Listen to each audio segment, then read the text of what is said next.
नौजवानों और बुजुर्गों, मालेगांव के लोगों, मेरे दिल के अंदर एक तकलीफ है।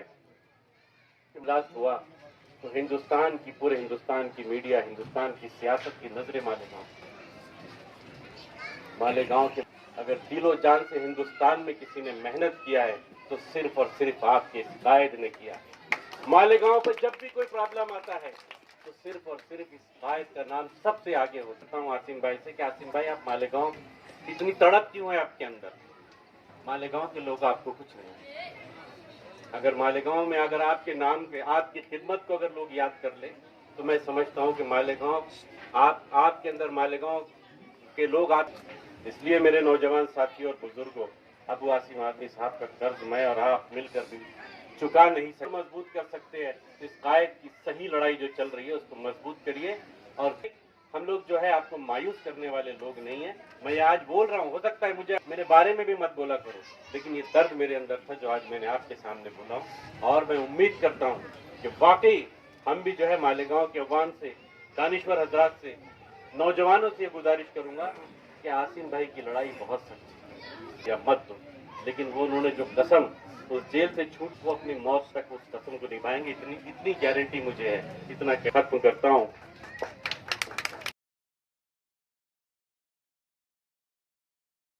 बहुत जोर से कहा कि आप इस ख्वाबो ख्याल में मत रहिएगा। जब मुंबई से लोग निकले थे तो मालेगांव की सड़कों पर, धुलिया की सड़कों पर हजारों लाखों लोग जो गांव जा रहे थे ना, उनको खाना खिला रहे थे। अब नहीं खिलाएंगे, थक गए हैं लोग, पैसे नहीं उनके पास है। 1 साल से लोग बेकार हैं, काम नहीं चल रहा है।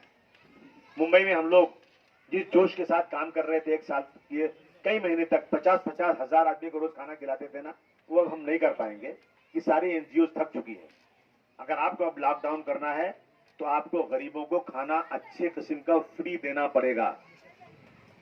आपको बिजली की बिल पूरी की पूरी माफ करनी पड़ेगी, क्योंकि आप कहते हैं कि घर से बाहर मत निकलो, गर्मी का दिन है, छोटा घर है, एक का पूरा इंतजाम करना पड़ेगा। उनके मसाइल जो है उसको हल करना पड़ेगा। उसके बाद जो लोग सड़कों पर खोंचा लगाते हैं, जो लोग रोते हैं, उन लोगों को अगर आसानी नहीं देंगे तो मैं बगावत करूंगा। आप मुझे बाकी कहना तो कहिए मुझे बाकी आप, लेकिन मरता क्या नहीं करता। लोग कहते हैं भाई हमको अगर कारोबार नहीं मिलेगा, हमको घरों में रख दोगे, बिजली के बिल नहीं दोगे, खाना नहीं दोगे, तो मैं कोरोना से मरूं या भूख से मरूं, एक ही बात है। लोग फिर अपने गांव भाग चले जाएंगे और महाराष्ट्र की पूरी इकोनॉमी बर्बाद हो जाएगी। अगर आपको लॉकडाउन करना है तो आप पूरी सहूलत के साथ लॉकडाउन करिएगा, वरना ये लॉकडाउन नहीं होना चाहिए। दूसरी मेरी डिमांड थी कि रमजान के महीने में अल्लाह ताला एक सवाब के बदले 70 सवाब देता है, और हमें वो सवाब कमाना है।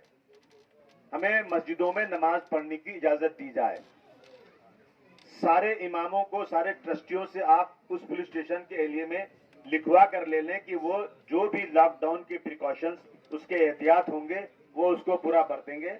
उसमें 1-1 मीटर की दूरी पर नहीं खड़ा करेंगे, उनको मस्जिदों में पढ़ने दीजिए अपना नमाज। हम तरावी पढ़ना चाहे पढ़ेंगे, नमाज भी 5 वक्त की मस्जिद में पढ़ेंगे, क्योंकि पिछले साल का हमारा पूरा सवाब चला गया। इन चीजों को मैंने बहुत ताकत से डिमांड किया है और हम कोशिश कर रहे हैं। आप लोग भी मान कीजिए। एक मसल है ना, घोड़ा पैर में लगाता नाल, तो घोड़े को देख के मेढक गई नाल लगाने, लोहार ने एक हथौड़ी मारा तो मर गई वो। मुख्यमंत्री जी, आप दूसरे मुल्कों की मिसाल देते हैं, जरा उन मुल्कों में देखिए लोगों के हालात क्या हैं। जिस महल्ले को, जिस बिल्डिंग को क्वारंटाइन करते हैं ना, पैक करके देते हैं और उनके इलाज का 1 रुपया नहीं लेते। आप ही करो, आप तो बहुत बड़े मुल्क हो, बहुत बड़ा मुल्क है हमारा, लेकिन आप मिसाल दोगे उनकी और काम करोगे दूसरों जैसी, ये बिल्कुल नहीं चलेगा। चलना चाहिए, बिल्कुल चलना चाहिए। कोरोना की दवाएं, ये सब जितनी भी चीजें हैं, अभी मुझे कल मिले थे हेल्थ मिनिस्टर, बताएं। देखिए, जब तक बच्चा रोता नहीं, माँ दूध भी नहीं पिलाती। आप मुझे यहाँ से कहिए कि मालेगांव की ये शिकायत है, ये शिकायत है, ये शिकायत है, और एक बार कह के भूल मत जाइए, पीछे पड़िए हमारे, तो हम इंशाल्लाह आपके एक-एक मसाइल को हल करने की बड़ी ईमानदारी से कोशिश करेंगे। ये हम आपको यकीन दिलाते हैं। हमारा कोई आदमी यहाँ से चुन के आए या नहीं चुन के आए, वो कोई मसला नहीं है। चुन के आएगा तो आपके लिए आएगा, चुन के नहीं आएगा तो आपके। मैं पूरी कोशिश करूंगा कि मालेगांव का जो भी मसला हो वो हम लोग हल करें। मैं अपनी पार्टी के लोगों से कहना चाहता हूं